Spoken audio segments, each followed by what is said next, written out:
So I expected this thing to return at some point. I expected Wargaming to sell these special tier 10s at some point in the game. I wasn't sure if it would happen during this particular black market event. I kind of figured they would save that potentially for future black market events, and for all we know, what they could do is they could do, as an example, like first black market, this thing here. Second black market, the Fv215b. Third black market would be the Fv215b, and hell, they could come up with new tier 10s after that that are just to only sell exclusively in the black market, which could be a cool thing they could do, but part of me assumes that this is probably going to be a thing where they sell all three of them during this one black market. I kind of assume that will probably be the case. And I think that's a good thing.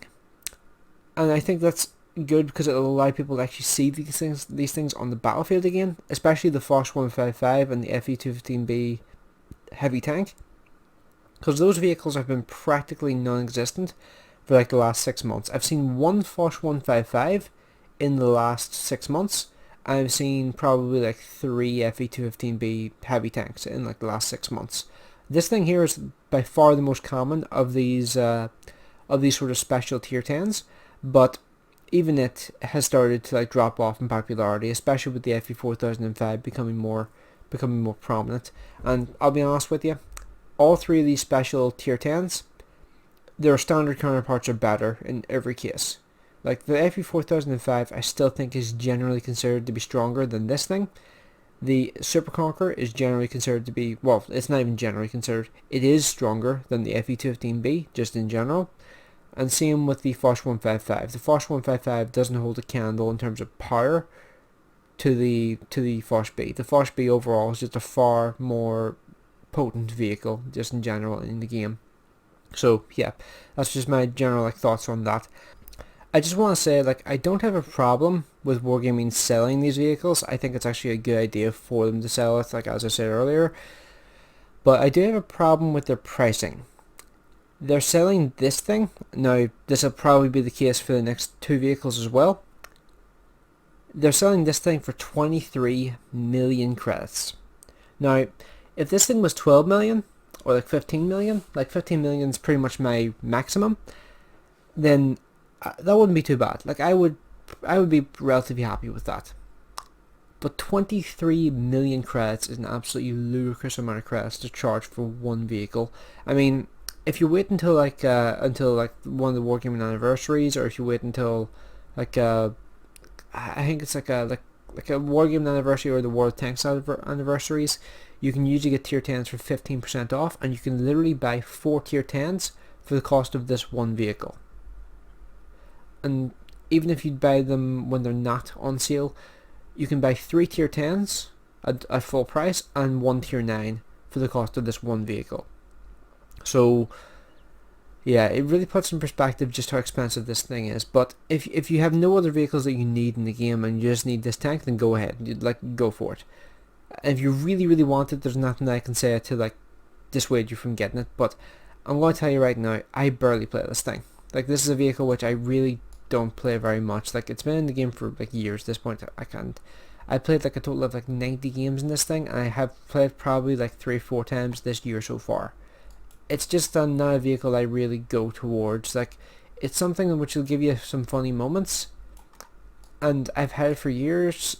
I just don't feel any real like need to play it, because it's a vehicle I don't particularly like fighting against, and the same with the Fe4005. So a lot of me is just like, don't add more of them to the matchmaker, because it's a vehicle you hate fighting against. Why make more people want to play them by just showing like how incredibly strong they can be if you get lucky?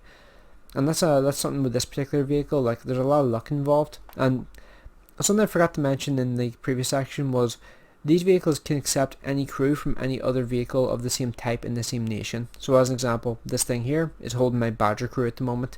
The Fv155 could hold your Fv crew, and the Fe215b can actually hold your Super Conqueror crew. I don't know if I have it set up and it work. Yeah, it will work. So yeah, you can see here my Super Conqueror crew has been moved to the Fe215b, and it doesn't need to be trained for the Fe215b. So that's a handy aspect of this, but I wouldn't really recommend using these things as crew trainers because they're going to cost you an arm and leg to run because they're tier 10 still. They're not exactly cheaper to run because they're special versions. It doesn't really make any difference in that regard. They're still going to cost you an arm and leg to run, and I don't really think running these things as crew trainers is a particularly good idea. If you like the tank and you like playing it, then go ahead, but playing these things to train crews is probably not the greatest idea for tier 10 tanks.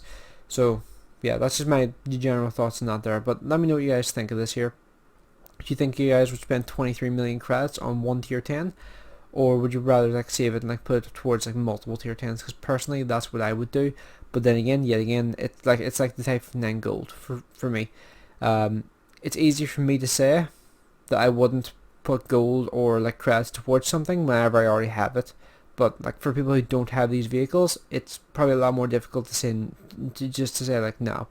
But I will say, even with the Foch 155, unless the Foch 155 is like 12 million to 15 million credits, I'm not buying a Foch 155 for 23 million credits. That's just not happening. If it's 12 million or up to 15 million, yes. Over 15 million, no. So yeah, that's just my general thoughts on that there. But let me know what you guys think of this.